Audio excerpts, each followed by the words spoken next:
हाँ तो भाई साहब, रात के बज रहे हैं 11। हाँ अंधेरा है काफ़ी। और मैं आज क्या नहीं पढ़ पाया, मैं नहीं पढ़ पाया आर्ट एंड कल्चर, लेकिन मैंने उसके स्थान पर पॉलिटी पढ़ ली। ठीक है, पॉलिटी में क्या है, पॉलिटी में हमारा मैंने सेगमेंट पढ़ा था सुप्रीम कोर्ट।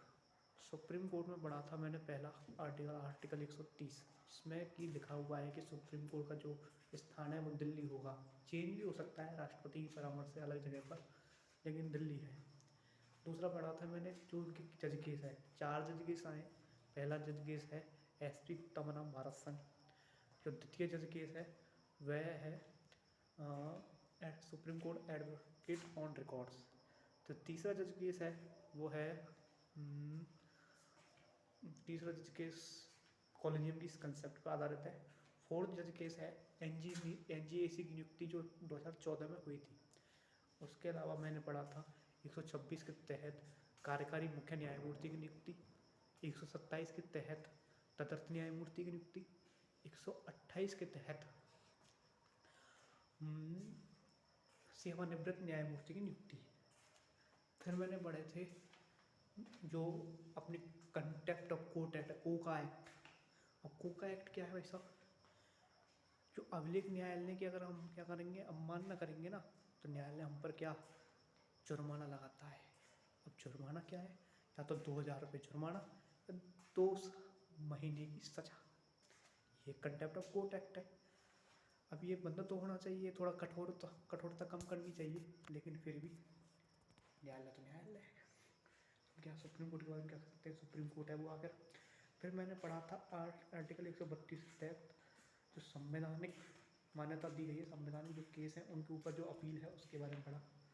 फिर मैंने आर्टिकल 133 में पढ़ा सिविल जो अपील है उसके लिए।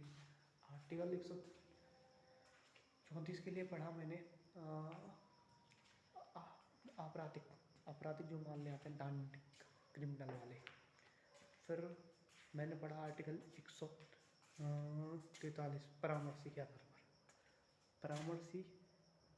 परामर्शी जो सुप्रीम कोर्ट है जो एडवाइस देती है राष्ट्रपति के लिए, देने के लिए भी बाध्य नहीं है और राष्ट्रपति मानने के लिए भी बाध्य नहीं है।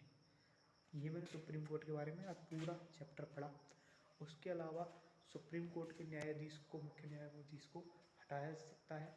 किस आधार पर हटाया जा सकता है कि अगर वो क्या कर दे, कदाचार, भ्रष्टाचार एक तरीके से हटाया किस जाएगा, लोकसभा के कम से कम 100 सदस्यों ने उसकी सहमति दी हो, राज्यसभा के कम से कम 50 सदस्यों ने उसकी सहमति दी हो, तब तो वो प्रस्ताव ला जाएगा। अब प्रस्ताव लाने के बाद भी कुल सदस्य संख्या के बहुमत से, विशेष बहुमत से उसको हटाया जाएगा। जैसे कि कुल सदस्य का बहुमत प्लस जो उपस्थित और मतदान करने वाले हैं ना, उनके 2/3 बहुमत से उनको हटाया जाएगा।